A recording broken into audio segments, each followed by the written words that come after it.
您现在正在收听的是美国俄亥俄州 Toledo 教会聚会后的分享与见证。今天要和您分享的题目叫积蓄与花费的侍奉。在哥林多后书第12章，保罗说道：儿女不该为父母积蓄，父母乃该为儿女积蓄。我极其喜欢为你们花费，并完全花上自己。这里保罗的话让我们看见，在今天的教会生活中，我们生活与侍奉的秘诀就是为着儿女的积蓄与花费。从保罗的一生，我们看见使徒积蓄和花费的就是他毕生对主的经历。他认识他从母腹中就被分别，又在恩典中蒙召。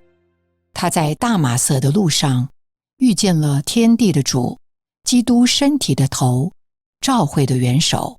他一生不能违背这个意向，而活在基督身体的实际中，为着神永远的经纶，实行新约的指示。这些都成了他的积蓄。保罗实在是一个富有的人，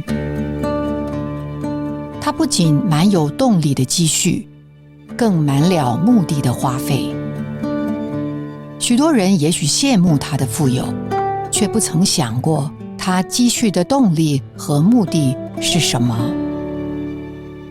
怎么让神的丰富被神的儿女得着，让神与人联合并调和，是他每天所想的。保罗实在是我们的榜样，他让我们看见侍奉就是花费我们所有的，而这个花费的对象正是我们所服侍的人。因着这些人，他生活在积极的积蓄和花费的循环中。儿女是他积蓄的动力，使他竭力奋斗，为要赢得基督。这是他侍奉的目的和内涵。保罗在帖撒罗尼迦前书2章那里说：如同乳母顾惜自己的孩子，切慕你们，连自己的性命也愿意分给你们，因你们是我们所爱的。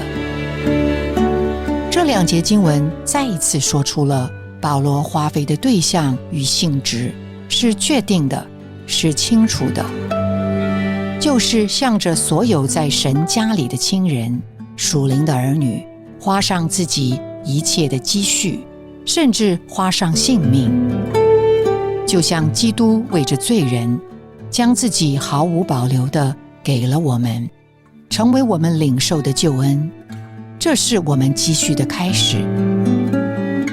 接着，我们因着我们所爱的而倾倒全人，这让我们继续这个甜美的救恩故事。这样的人是富有的，是慷慨的。他们的富有和慷慨不在于他拥有多少属灵的知识，乃是显在他们对基督追测不尽的丰富的追求，和如何将积蓄完全倾倒花费在神的儿女身上。他们的一生因着花费而不断的积蓄，也因着积蓄不断的花费。这样的人是真正的父母，他们拥有最富有的活力人生。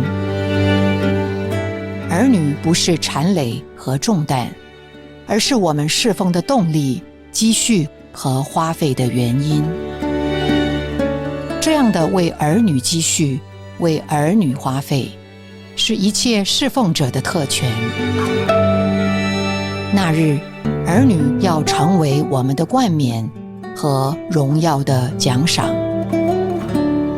为着这个积蓄和花费的侍奉人生，我们感谢主。感谢您的收听，希望您能从今天的信息中得到亮光和启示。你的点赞、留言、分享、转发是我们持续制作的动力。我们的网址是thechurchintoledo.org 期待我们下次空中再会。